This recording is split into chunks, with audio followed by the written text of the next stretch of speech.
Dios les bendiga, mis amados. ¿Cómo están? Gracias al Señor por esta tarde tan linda. Disponga su corazón. Permita que el Espíritu Santo de Dios hable a su vida a través de la palabra. Esta palabra es la que nos trae bendición, nos trae gozo, nos trae esperanza. Reúna a su linda familia, coja una Biblia, una libreta de apuntes, un esperográfico, un resaltador si tiene, y un corazón dispuesto para que el Señor le hable. Aquí hay una palabra que puede cambiar nuestras vidas. Pastorita, tenga la bondad. Amén. Gracias a Dios por esta tarde preciosa que el Señor nos ha dado. Un día lindo, ¿verdad? Un día muy lindo con los padres, toda la familia reunida. Qué cosa tan linda es un padre en la casa. Los hijos se sienten seguros, la esposa se siente amada. Y es tan lindo la familia. Esto es una bendición. Bendecimos a los padres. Y no solamente hoy es el Día del Padre. Todos los días es el Día del Padre, así es que lo vamos a cuidar, lo vamos a honrar, lo vamos a bendecir siempre. Los hijos van a honrar al papá, la esposa va siempre a obedecer a su marido, a sujetarse a su marido como la palabra del Señor lo dice, y eso va a ser una bendición. Así el Señor nos manda y así tenemos que permanecer, no solamente este día, sino todos los días, todos los días. ¿Sabe hasta cuándo? Hasta cuando el Señor venga. Así tiene que ser, obedientes a la palabra del Señor. Y antes de empezar, yo le voy a pedir que levantemos nuestras manos y demos la bienvenida al amado Espíritu Santo de Dios. Amado Espíritu Santo de Dios, en esta noche queremos decirte que eres bienvenido. Amén. Eres bienvenido a nuestras vidas, a nuestro hogar, a nuestra nación. Gracias por hacer morada en medio nuestro, en nuestras vidas y en nuestro hogar. Anhelamos tu presencia en nuestra nación. Anhelamos que hagas morada en nuestra nación.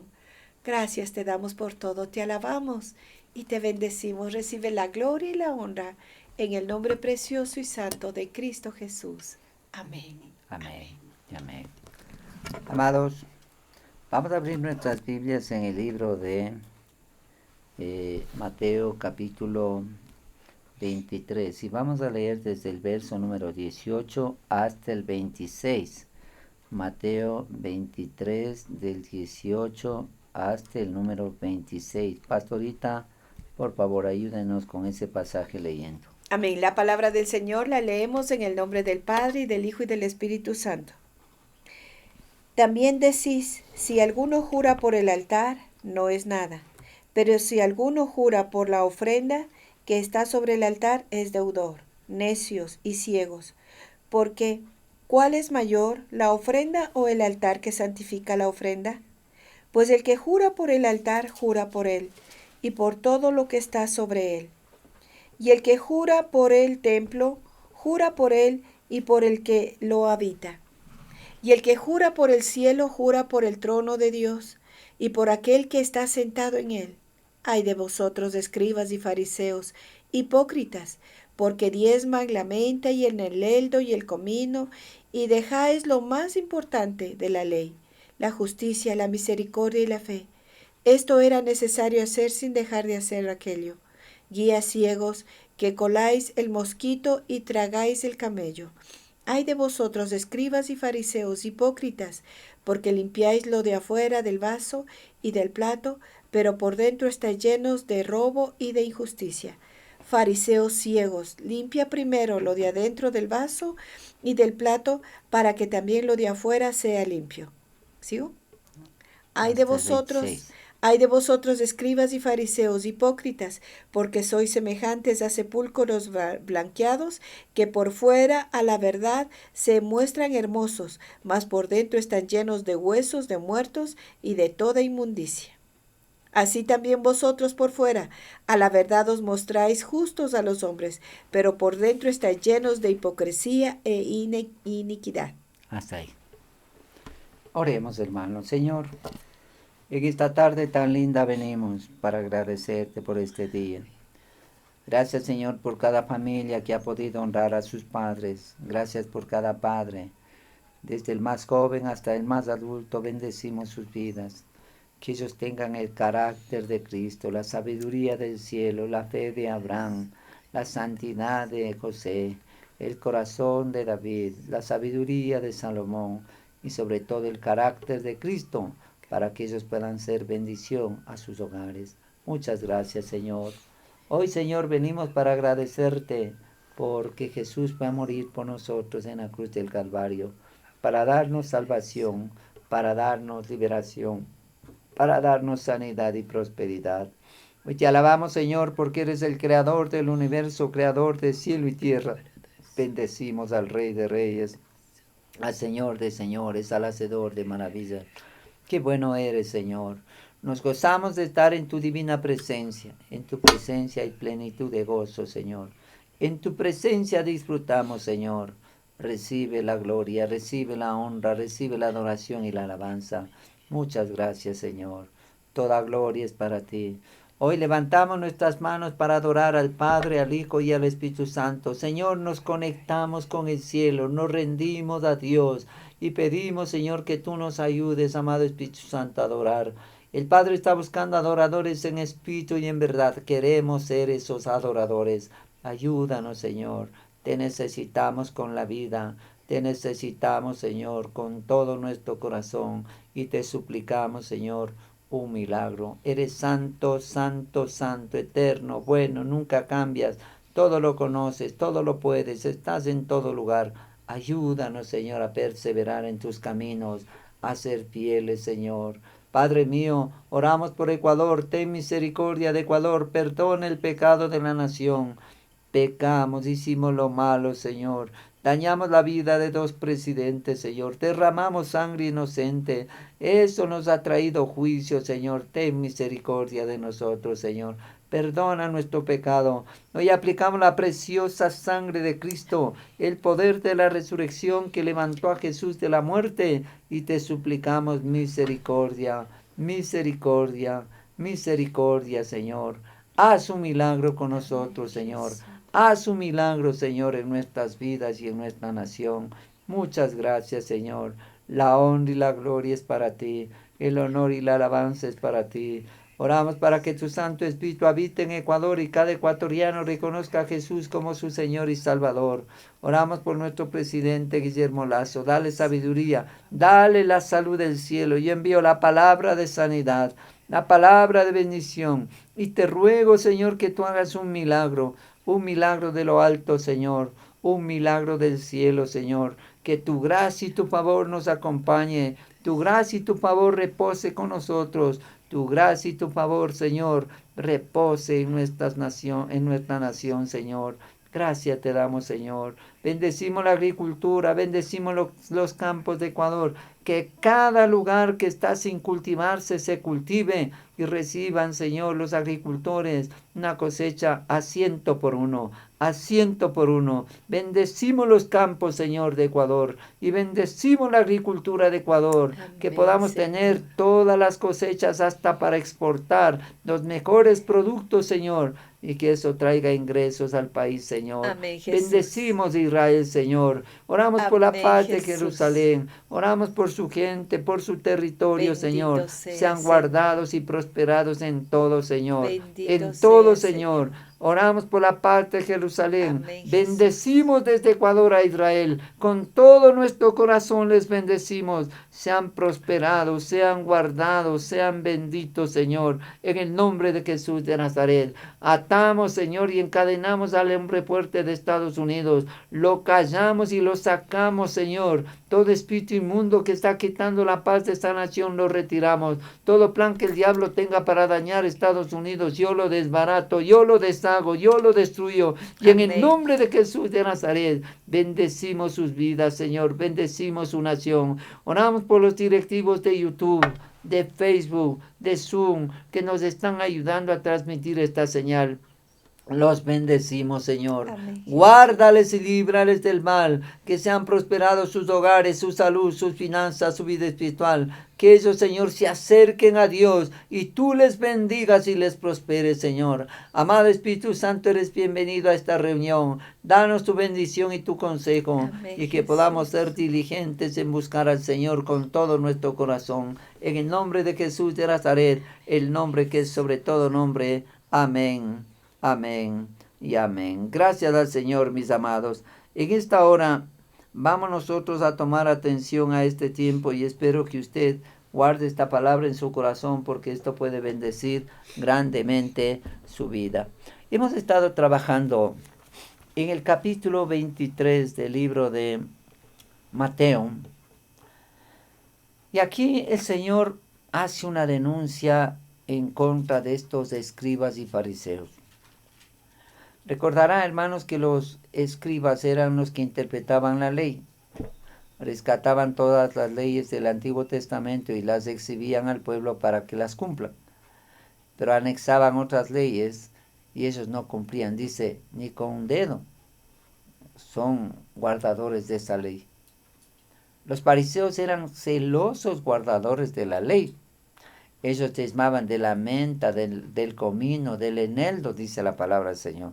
O sea, eran muy celosos guardadores de la ley mosaica. Pero este grupo estaba opuesto a Jesús. Estaban buscando una palabra, un hecho, alguna cosa que cogerían como una herramienta para acusar a Jesús y matarlo. Lo lograrían luego. Y el Señor les denuncia eso. Hace público su pecado. Dice que ellos eran expertos en la cátedra de Moisés, pero sus obras eran malas. El Señor les dice a los judíos que estaban oyéndole, todo lo que ellos digan que cumplan, pero no sean como ellos, porque ellos dicen y no hacen. Una cosa es decir y otra cosa es hacer. Esa es la gran diferencia. Y dice que atan cargas pesadas estos escribas con sus leyes sobre los hombres, pero ellos ni con un dedo tocan estas leyes. Si hacen algo, hacen para ser visto de los hombres. Dice que aman los primeros puestos en los compromisos sociales y en las sinagogas, en los lugares especiales, en las plazas, y quieren que les llame rabí, maestro, señor. Esto no es así, dice. No llaméis a nadie maestro, no llaméis a nadie señor. Uno es vuestro maestro y uno es vuestro señor. No llaméis padre a nadie. Eso es lo que dice este pasaje. Entonces, el Señor empieza haciendo algunas declaraciones que pone al descubierto las actitudes y los hechos de estos escribas y de estos fariseos. Les dice, escribas y fariseos hipócritas, porque cerráis el reino de los cielos delante de los hombres, pues ni entráis vosotros, ni dejáis entrar a los que están entrando. Hermano, esto pasa en una iglesia. Cuando una persona nueva viene y por el mal testimonio de un creyente, esa persona se aparta, somos peores que los escribas y los fariseos. Después dice, ay de vosotros escribas y fariseos hipócritas, porque devoráis las casas de las viudas y como pretexto hacéis largas oraciones, por eso recibiréis mayor condenación. Entonces, cuando una persona, un padre de familia moría, la viuda se quedaba indefensa. Entonces dice que iban estos escribas y fariseos a hacer largas oraciones y ellos administraban la riqueza de esa viuda. Tremendo, hermano. El 15 dice, ay de vosotros escribas y fariseos hipócritas, porque recorréis mar y tierra para hacer un prosélito, y una vez hecho, le haces 2 veces más hijo del infierno que vosotros. Qué terrible, hermano. Cuando uno procura que una persona acepte a Jesús y le da testimonio y le anima para que conozca de Dios, hermano, su testimonio debe ser bueno, de tal manera que esta persona siga en el camino de Dios. Pero si usted le da un mal testimonio y esta persona se vuelve una persona crítica, una persona que no honra la autoridad, una persona que hace cosas malas a pesar de que dice que es cristiano, le hacemos 2 veces digno del infierno, 2 veces más dignos del infierno, que eso sería terrible. Después el Señor dice, ay de vosotros escribas y fariseos hipócritas, porque recorréis cielo y tierra para hacer un prosélito, y una vez hecho, le hacéis 2 veces más hijo del infierno que vosotros. Ya lo analizamos. El 16. Ay de vosotros guías ciegos, ¿qué decís? Si alguno jura por el templo, no es nada, pero si alguno jura por el oro del templo, es deudor. Que al revés. O sea, ellos valoran más lo material que lo espiritual, porque en el templo está la presencia de Dios. El oro tiene un valor, pero la presencia de Dios es invaluable, o sea, no tiene valor. Entonces, más es importante la presencia de Dios en el templo que simplemente el oro que está en el templo. Eso es lo que procura decir el Señor. Entonces dice en el 17, insensatos ciegos, porque ¿cuál es mayor, el oro o el templo que santifica el oro? Claro, el templo. El templo es más valioso que el oro porque dice, donde habitan dos o tres congregados en mi nombre, donde Ahí está están el dos o tres Señor. congregados en mi nombre, ahí estoy yo. Entonces, si en un templo va un grupo de personas a adorar al Señor, ¿qué vale más? ¿Los instrumentos, el piano, las bancas, los equipos, vale más que el templo? ¿No? Lo que más vale es la presencia de Dios, porque dice, Amén. donde están dos o tres reunidos en mi nombre, allí estoy yo. Entonces, solamente recordando eso, entramos al verso número 18. ¿Qué es lo que dice el verso 18 ahora sí, pastorita? También Decir, decís, si alguno jura por el altar no es nada, pero si alguno jura por la ofrenda que está sobre él es deudor. hermanos, lea el 19, Necios y ciegos, porque ¿cuál es mayor, la ofrenda o el altar que santifica la ofrenda? el 20, Pues el que jura por el altar jura por él y por todo lo que está sobre él. hasta el Y el que 21. jura por el templo jura por él y por el que lo habita. Y En el el que jura 21. por el cielo jura por el trono de Dios y por aquel que está sentado en él. Hasta ahí. Hermanos, la ofrenda tiene un valor, pero el altar Mucho valor, es que todo valor. es que aquí explica el Señor. Vea lo que dice. No, dice, si alguno jura por el altar, ellos dicen no, o sea, propone el Señor. Si alguno jura por el altar, no es nada. Pero si alguno jura por la ofrenda que está sobre él, es deudor. Y aquí les despeja el asunto. Dice, necios, ciegos. ¿Cómo les trata el Señor a esta gente? Les dice hipócritas, les dice necios, les dice ciegos, les dice insensatos. ¿Cuál era? ¿Por qué estos apelativos? ¿Por qué estos adjetivos cualitativos en contra de ellos? Porque hermano, ellos, el Señor veía sus corazones, cómo odiaban a Jesús, lo querían matar. Ellos aparentemente parecían santos, pero hermano, su corazón era malo, malo, malo, malo. Ellos no amaban a Dios, sino solamente amaban los primeros lugares, amaban su liderazgo, amaban su posición, no más. No amaban otra cosa. ¿Y qué es lo que el Señor está haciendo? Denunciándoles. Y aquí les dice, necios, ciegos, porque ¿cuál es mayor, la ofrenda o el altar que santifica la ofrenda? Dice este verso 19. Ahí está una cosa importante. Y después, en el 21 dice, y al que jura por el templo, jura por él. El 20. Pues el que jura por el altar, jura por él. Y por todo lo que está sobre él. Amados, un altar se hacía para ofrecer un sacrificio y consagrarlo a Dios. Cada vez que se quería hacer algo importante, se instalaban los altares.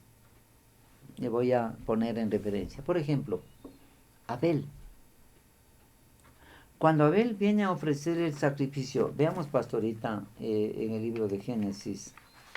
Vamos a ir a Génesis. Mire lo que pasa con Abel. Dice, Abel, en el libro de Génesis 4, el verso número 4. ¿Qué es lo que dice?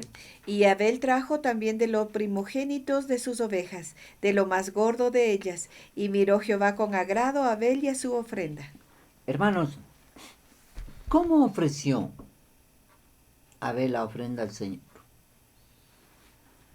Cuando se hacía un ofrecimiento de una ofrenda, no se sacrificaba, no se sacrificaba al animal y se lo quemaba en el piso. Se hacía un altar.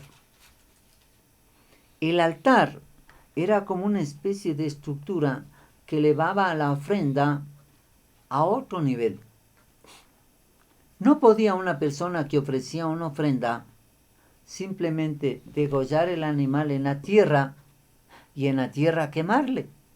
No servía. ¿Cómo se ofrecían los sacrificios esos impíos? ¿Cómo hacían sus sacrificios? Elevaban altares a sus dioses.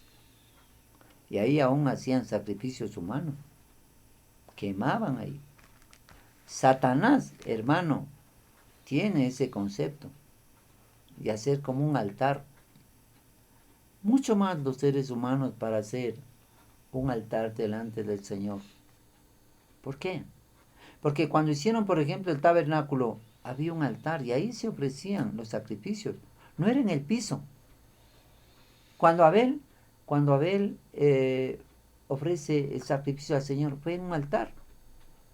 Puso unas piedras, puso la leña y ahí puso el sacrificio. No fue simplemente en el piso, puso unos cuantos troncos de leña y quemó en el piso a la ofrenda. No, no era grato eso. Cuando Noé, por ejemplo, termina el diluvio, dice que bajó y ofreció un sacrificio en un altar. Vamos a ver, veamos, pastorita, por ejemplo, esto lo vamos a anotar en el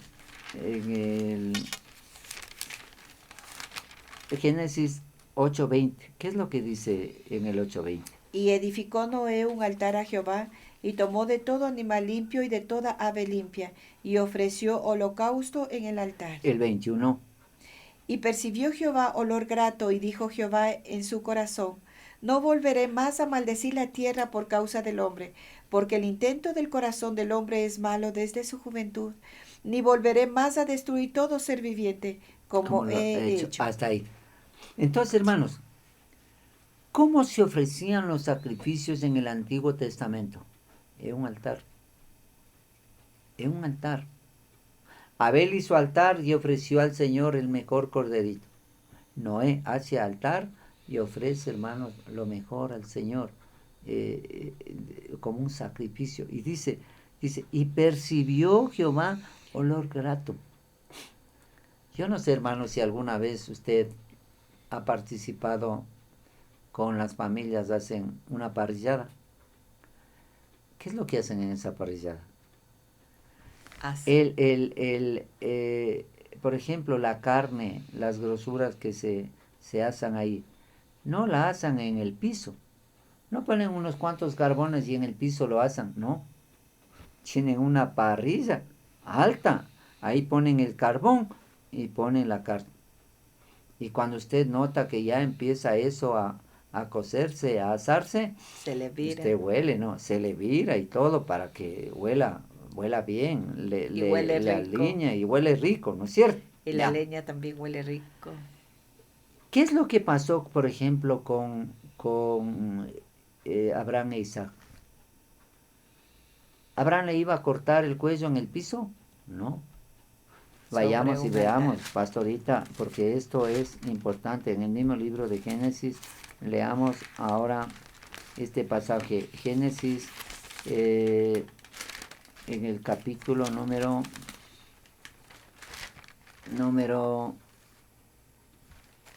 22. 9. Génesis 22:9. ¿Qué es lo que dice ahí? Génesis 22:9. Cuando llegaron, Y cuando llegaron al lugar de que Dios le había dicho, edificó allí Abraham un altar, y compuso la leña, y ató a Isaac su hijo, y lo puso en el altar sobre la leña. hasta ahí. Note. ¿Y cómo se edificaba un altar? Con unas piedras. Y sobre esas piedras se ponía la leña. Y sobre esa leña se ponía el sacrificio. Entonces, esto era muy valioso. Cuando el Señor ya salen desde Egipto a la tierra prometida, les da la idea a Moisés de hacer el tabernáculo. Pero en la entrada del templo había un altar. En ese altar se ofrecían los sacrificios. También había un altar del incienso. En ese altar se ponía el incienso para quemarse, no se ponía en el piso. O sea, era algo que elevaba la ofrenda.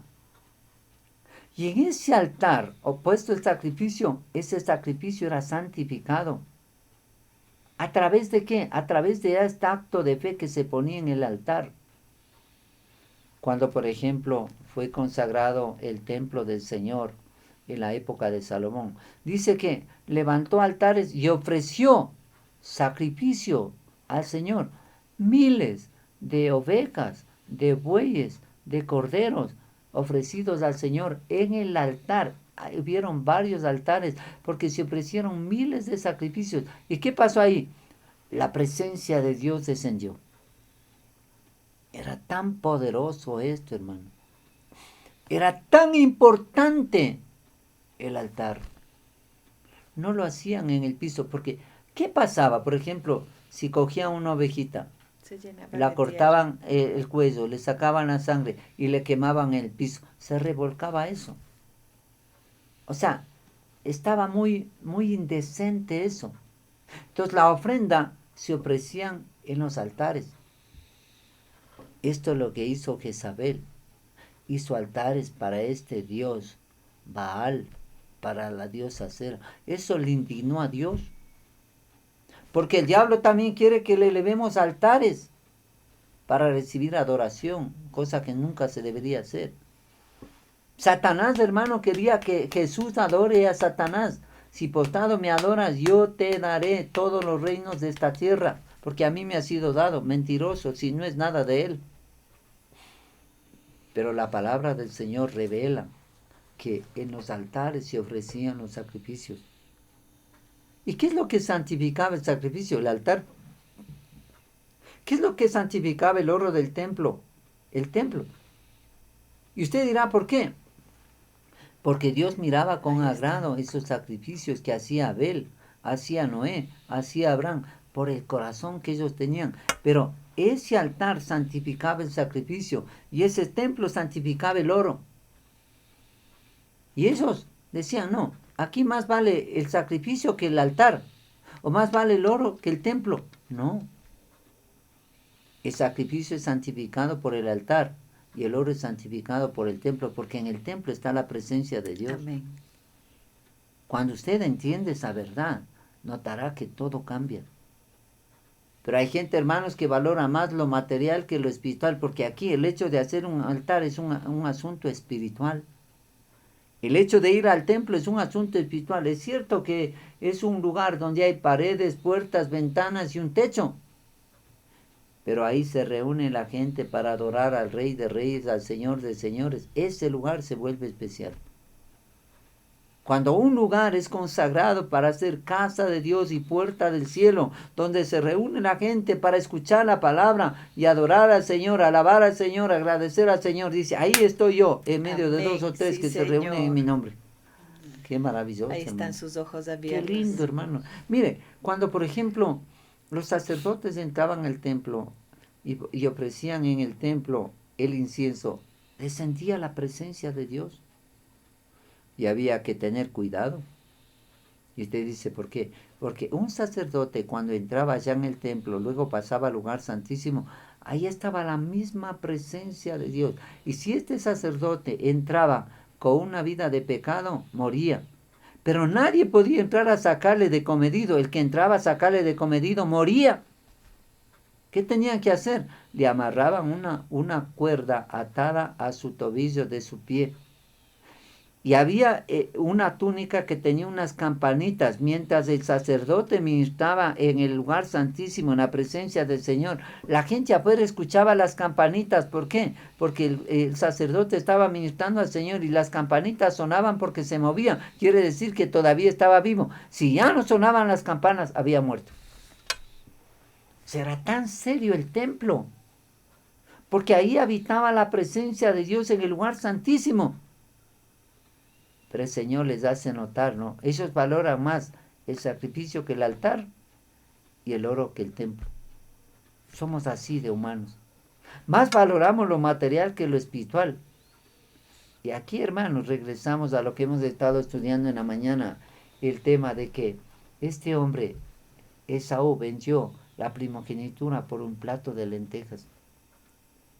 Ahora, pastorita, ¿la primogenitura era algo tangible o algo espiritual? Algo espiritual. Algo espiritual. Este hombre no valoró lo espiritual. Valoró las lentejas y el pan que le dio el otro. Este otro sí valoraba, le dice, Esaú viene y le dice, a ver, dame un poco de las lentejas. ¿Qué estás haciendo? Guisado de lentejas. Dame un poco. ¿A cambio de qué? De lo que quieras. Véndeme la primogenitura. Ah, ¿eso para qué me sirve? Te la vendo. Júrame. Te juro, dame las lentejas. Y dice que él menospreció la primogenitura por un plato de lentejas. Amados, valore lo espiritual. Amén.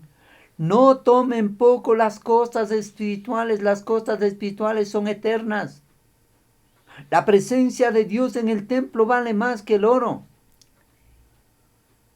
El agrado que Dios tiene en el altar cuando es ofrecido un sacrificio vale más que el mismo sacrificio. Es cierto, hermanos, que el sacrificio que hizo Jesús por nosotros en la cruz del Calvario es único. Y debemos valorarlo en alto grado. Pero Él fue como inmolado en ese altar, la cruz, porque fue elevado en el monte. Esa cruz bendita que ahora es un símbolo de bendición, antes era un símbolo de muerte. Ahí fue puesto el bendito cuerpo de Jesús.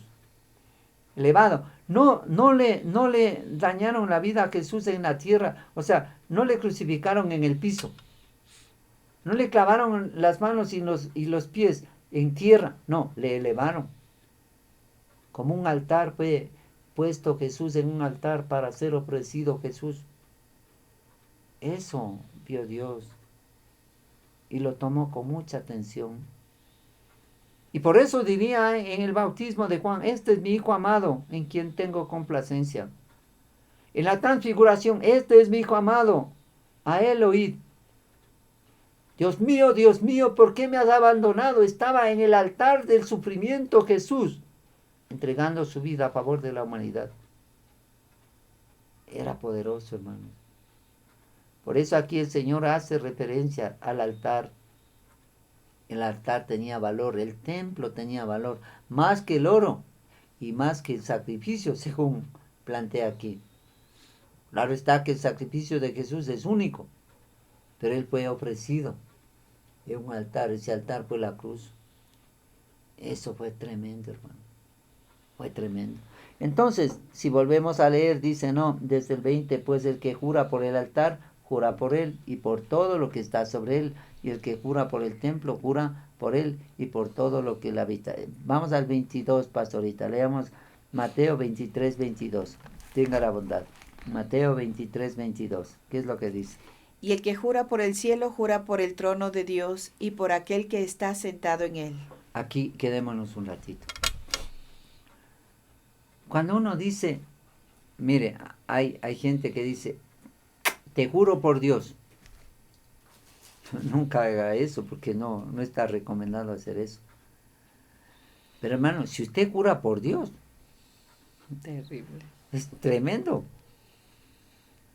Usted está poniendo como un testigo de un negocio X o de una propuesta X, poniéndole testigo a Dios que está sentado en su trono.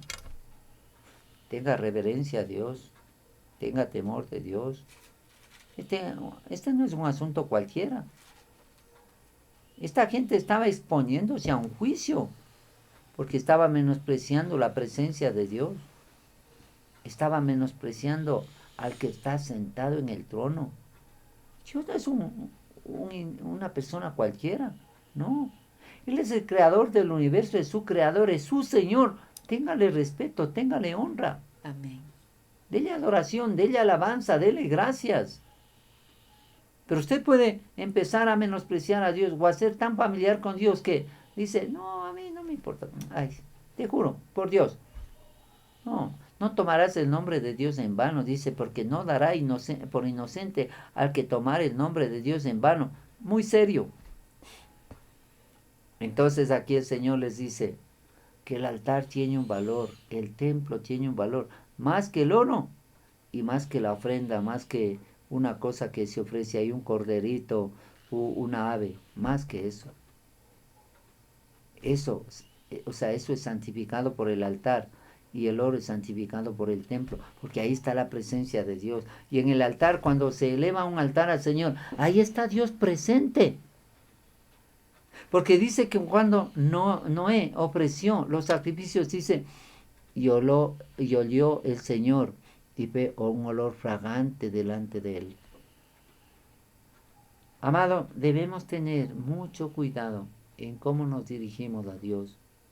¿Y qué es lo que valoramos? ¿Valoramos solo lo material y pasajero o lo eterno? Lo eterno. Yo diría, gratamente impresionado cuando el presidente Lazo decía en su discurso que aprenda a discernir entre lo conveniente y lo correcto, entre lo pasajero y eterno. O sea, él tiene conciencia de eso, qué bueno. Oremos por él, porque lo eterno trasciende, lo espiritual permanece, lo material se queda. Eso es lo que el Señor está procurando enseñar. Vamos al 23, pastorita. Ahora sí, veamos lo que dice el verso 23. Tenga la bondad.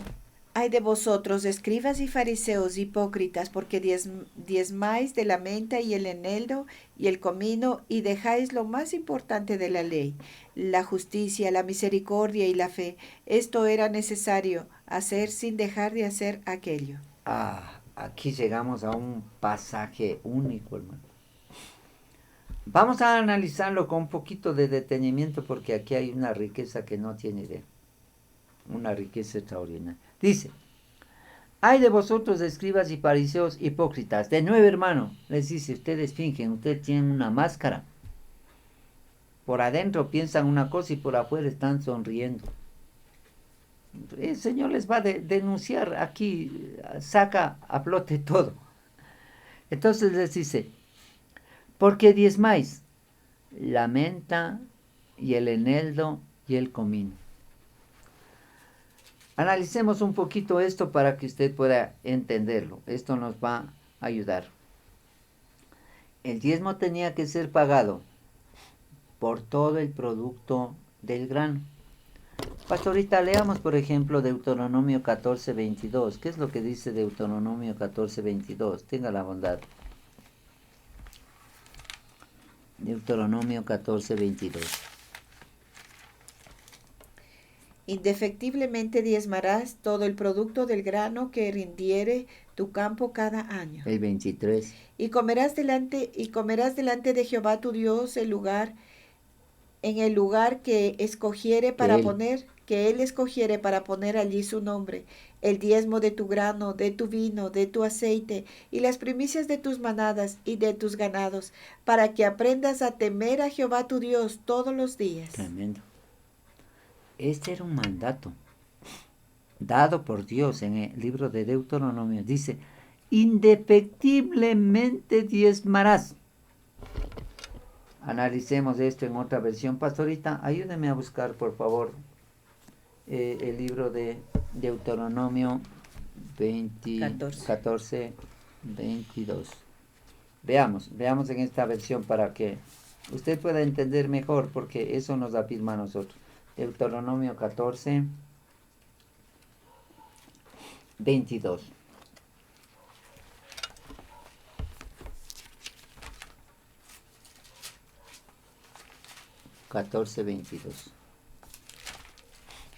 Tenga la bondad. Deuteronomio 14:22. ¿Qué es lo que dice? Y el 23. Cada año deberán entregarle a Dios la 10ª parte de todo lo que ustedes cosechan y produzcan. No fallen ni una sola vez.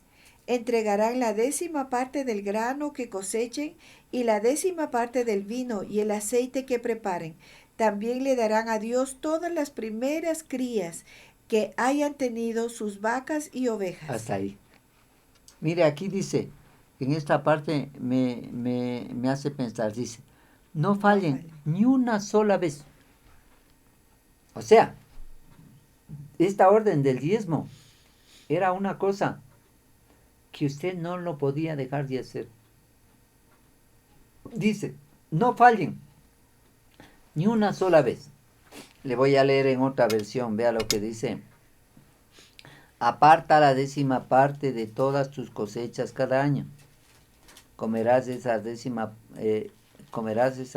parte de tu grano, vino nuevo, aceite y las primicias y las primeras crías de tus animales en la presencia del Señor, tu Dios, en el lugar que Él elegirá para establecer su nombre, y así aprenderás a tener temor del Señor, tu Dios, por siempre. Entonces, hermanos, ¿qué es lo que estaba aquí enseñando el Señor? Una cosa, que los diezmos le pertenecían a Dios y debían hacerlo. Entonces, ¿quiénes eran los celosos guardadores de la ley? Los fariseos. Dice que ellos diezmaban, luego el Señor lo va a manifestar, porque dice, diezmáis de la menta, del eneldo y del comino. Cosas sencillas. Usted ha visto las hojitas de menta, son pequeñitas. Usted les hace un té y tiene un aroma increíble. Usted ha visto el comino, son unos granitos menos que el arroz. Le muele, le pone en la sopa y eso le da un sabor muy especial. ¿Sí? Pero no se producía eso en toneladas. Se producía poco a poco. Porque eso no se consumía como se consumía, por ejemplo, el trigo, el maíz, la cebada, no. Se consumía poco. Entonces la producción era poco. De eso debían traer el diezmo, de la menta, del eneldo, del comino debían traer. Porque aquí dice, indefectiblemente diezmarás. ¿De qué? De todo. De todo. Y si un animalito daba su primera cría, ¿a quién le pertenecía eso? ¿Al hombre o a Dios? A Dios. A Dios. Esa era la primicia. Esa era la primicia. Y aquí el Señor estaba planteando en este pasaje. Entonces dice, estamos en el verso 23. Vuelva a leer el 23, pastorita. Leamos, porque aquí hay mucho que aprender. De Mateo. Sí, Mateo 23, 23. Tenga la bondad. Ay de vosotros, escribas y fariseos, hipócritas, porque diezmáis la menta y el eneldo y el comino, y dejáis lo más importante de la ley, la justicia, la misericordia y la fe. Esto era necesario hacer sin dejar de hacerlo aquello. Ya, hasta ahí. Entonces, hermanos, el principio del diezmo ya fue dado en el Antiguo Testamento. Podemos ver también en Levítico 27, 30, Levítico en sus Biblias, Levítico 27, 30. ¿Qué es lo que dice? Tenga la bondad. Leamos, por favor. Levítico 27, 30.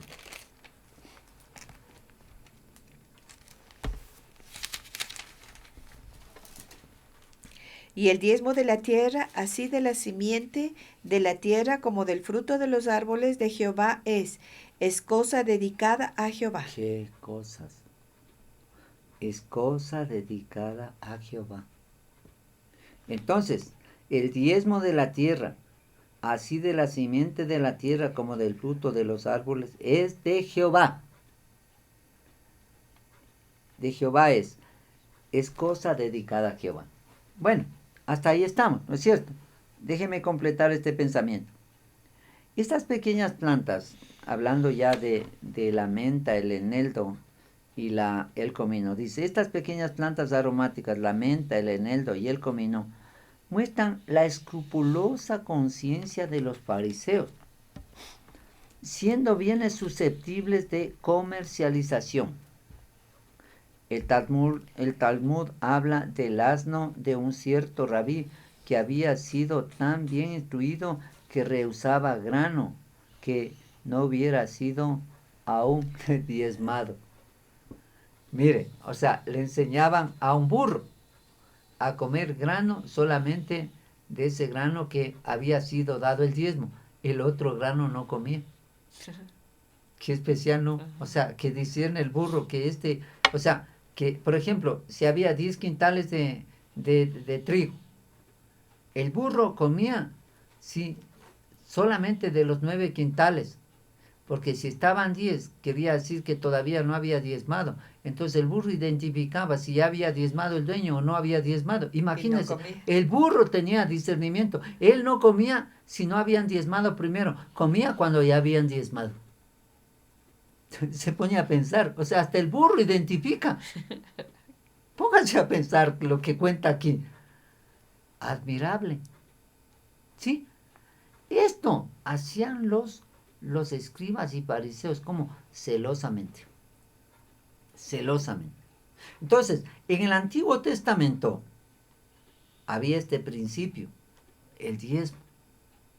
En el Nuevo Testamento, como que se objeta este asunto. No. Veamos lo que dice el Señor. Entonces, verá, estamos en Mateo 23, 23. Regresamos. Ay de vosotros, escribas y fariseos hipócritas. ¿Por qué? Diezmáis la menta y el eneldo y el comino. Y dejáis lo más importante de la ley, la justicia, la misericordia y la fe. Está hablando aquí este asunto, ¿no es cierto? Hasta ahí estamos entendiendo. O sea, una cosa era diezmar por un principio que ya estaba establecido, pero no se podía dejar de lado el ser justos, el ser misericordiosos, el tener fe. Aquí quedémonos un ratito. ¿Qué pasa cuando una persona es justa? Le va bien. Veamos lo que dice Isaías 3:10, pastorita, lea usted ahí en su Biblia, Isaías 3:10. O sea, el Señor cuando habla, pero habla cosas tremendas que son Decid profundas. al justo que le irá bien, porque comerá de los frutos de sus manos. Mire, cuando el Señor habla aquí, dice, era necesario, el Señor les está evaluando, dice, ustedes diezman, dice, porque diezmáis la menta, el eneldo y el comino, son hierbas aromáticas, que ellos se ocupaban de esto. Y dejad lo más importante de la ley, ¿por qué? En la ley, cuando usted analiza esto, no está solamente el diezmo, está el hecho de que usted sea justo, de que usted sea una persona de misericordia, de que usted sea una persona de fe. Eso está planteado en la ley. Y por ejemplo, en Isaías 3:10, vuelva a leer, ¿qué es lo que dice del justo? Decidle al justo que le irá bien, porque comerá del fruto de los frutos de sus manos. Hermanos, pongamos una balanza. Los abogados tienen una mujer ahí agarrada una balanza con una espada, pero ella tapada los ojos.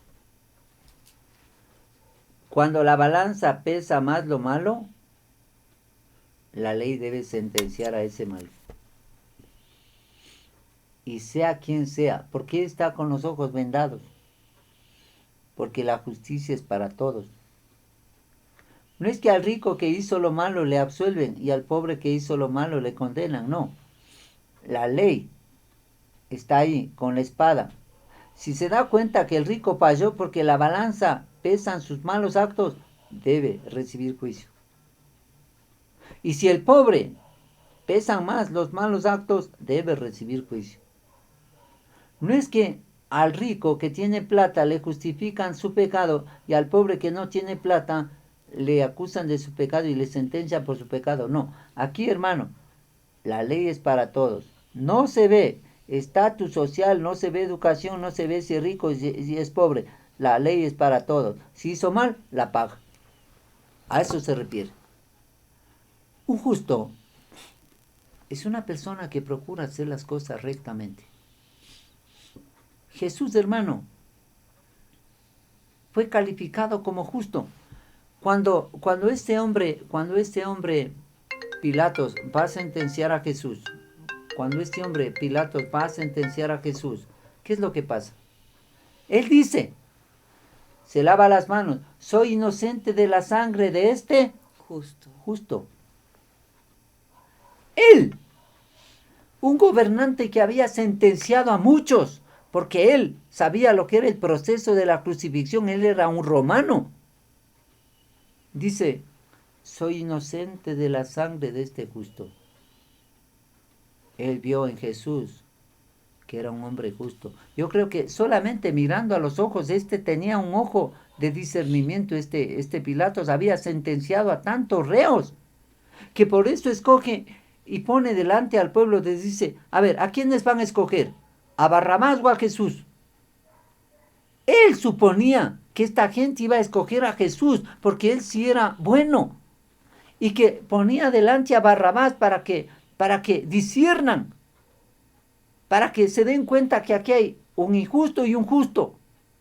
Entonces él les pone a un criminal con Jesús, que era un justo, porque él se dio cuenta de esto, y dice, a ver, escojan, ¿a quién van a escoger?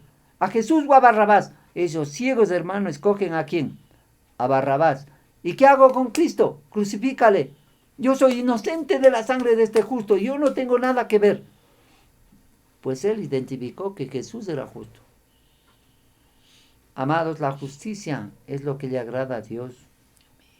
Sea justo en todas las áreas de su vida. Y sea una persona de palabra, cumpla lo que dijo. Porque con Dios no se puede jugar. Tenga cuidado, hermanos. Aquí el Señor les dice a esta gente, en Isaías, decirle al justo que le irá bien, porque comerá del fruto de sus manos. Cuando usted es justo, Dios le bendice. Y también dice que deben tener misericordia. Dice, lo más importante, la justicia y la misericordia. ¿Qué es la misericordia? La gracia es un don que recibimos sin merecerlo. La misericordia es algo que no recibimos mereciéndolo. O sea, usted mató y le corresponde ir a la horca porque usted mató. Pero alguien viene y paga una fianza y no le llevan a la horca, sino que le perdonan porque alguien pagó una fianza. Eso se llama misericordia. Misericordia. Y dice que debemos ser justos y debemos ser misericordiosos y debemos ser gente, ¿sabe qué? De fe. ¿Qué es la fe? Estamos hablando en la mañana. La certeza de lo que se espera y la convicción de lo que no se ve. Fe es creer que Dios dijo la verdad. Sin fe es imposible agradar a Dios. La fe viene por el oír y el oír por la palabra de Dios. La moneda del cielo es la fe. Entonces el Señor está hablando de 3 virtudes que el ser humano debe practicar en esta vida, porque la ley lo planteaba. Igual que el diezmo, igual lo planteaba la justicia, la misericordia y la fe. Esto se planteaba en el Antiguo Testamento, pues claro. Dice, si tu hermano te prestó, te pidió prestado un dinero y te dio la capa, dale la capa en la tarde porque se va a morir de frío, ten misericordia de él. En el Antiguo Testamento se procuraba establecer esta ley de misericordia con el pobre.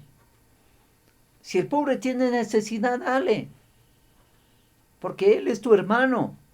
No le quites el favor, no le cobres interés, decía por ejemplo ahí. O sea, había que tener misericordia. Entonces, en la ley había el principio del diezmo, sí. En la ley había el principio de la misericordia, de la justicia y de la fe, sí. O sea, las 2 cosas habían en la ley. Pero ¿qué es lo que estaba pasando?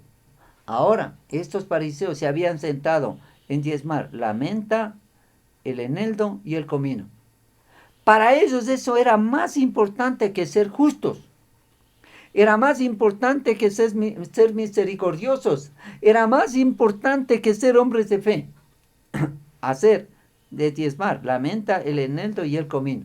O sea, eran tan minuciosos, pero dejaban de lado lo otro. Ser justos, ser misericordiosos y tener fe. Y el Señor le dice, completemos el verso 23, la última parte. Esto era necesario hacer sin dejar de hacer aquello.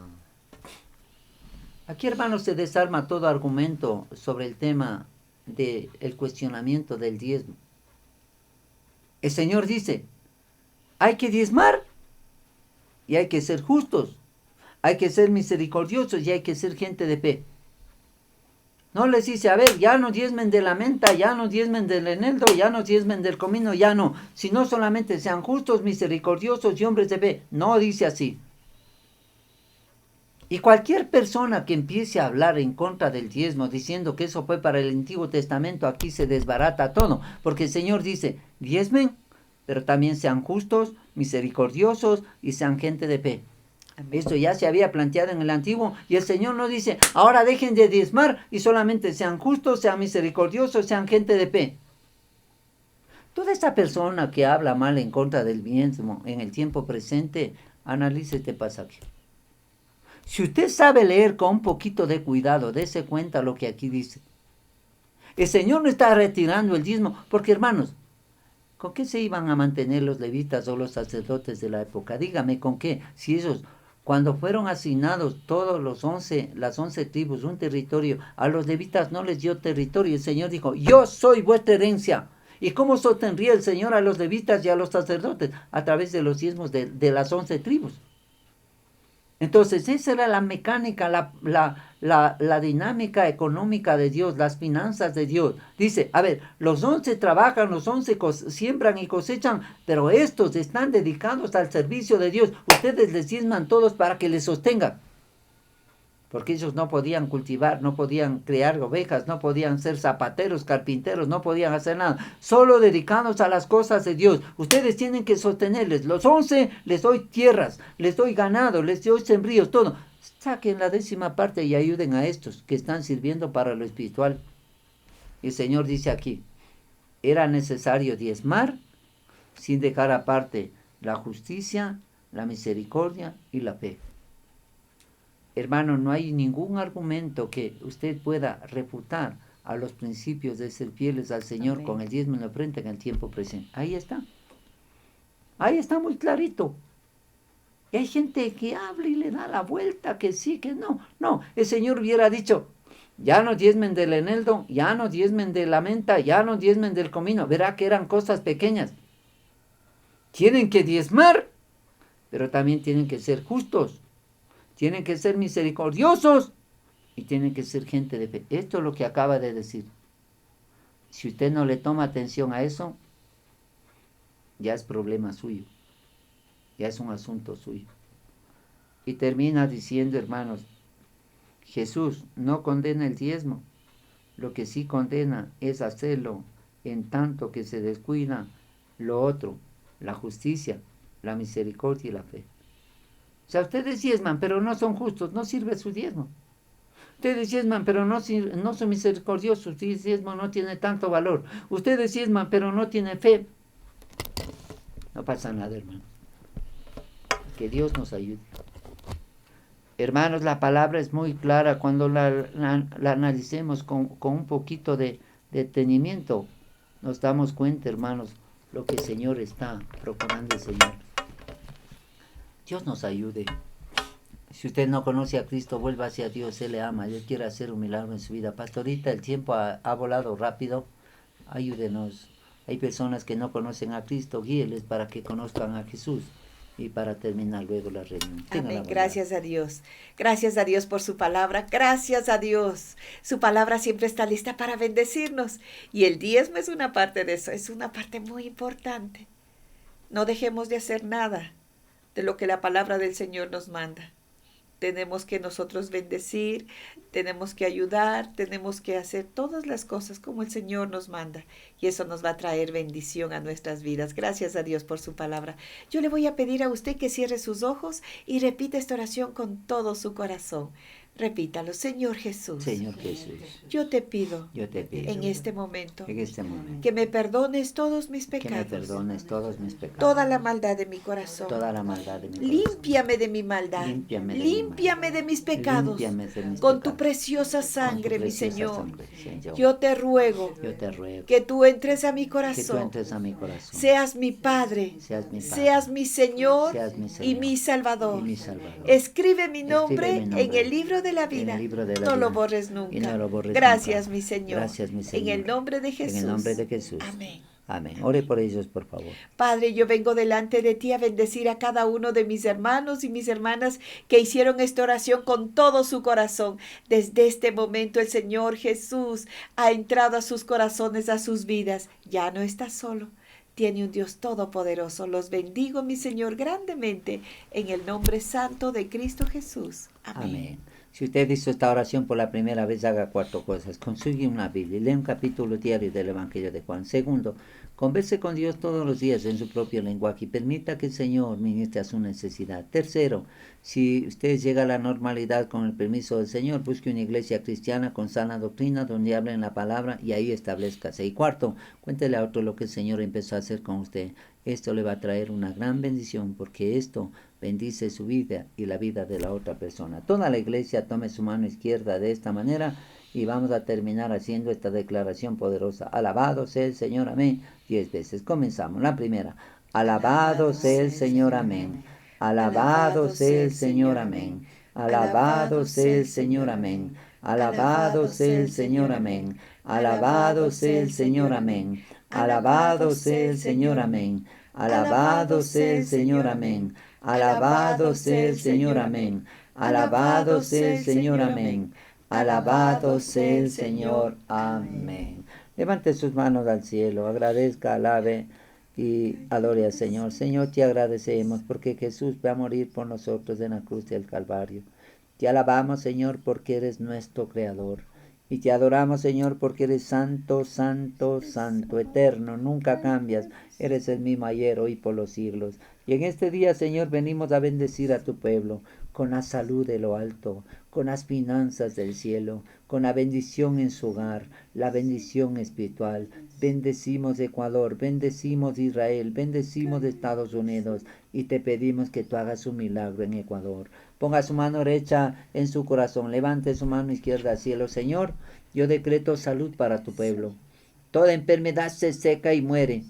Amén, Y ahora, Señor, la bendición del cielo les acompaña el resto de sus días. El Señor te bendiga y te guarde. El Señor haga resplandecer su rostro sobre ti, tenga de ti misericordia.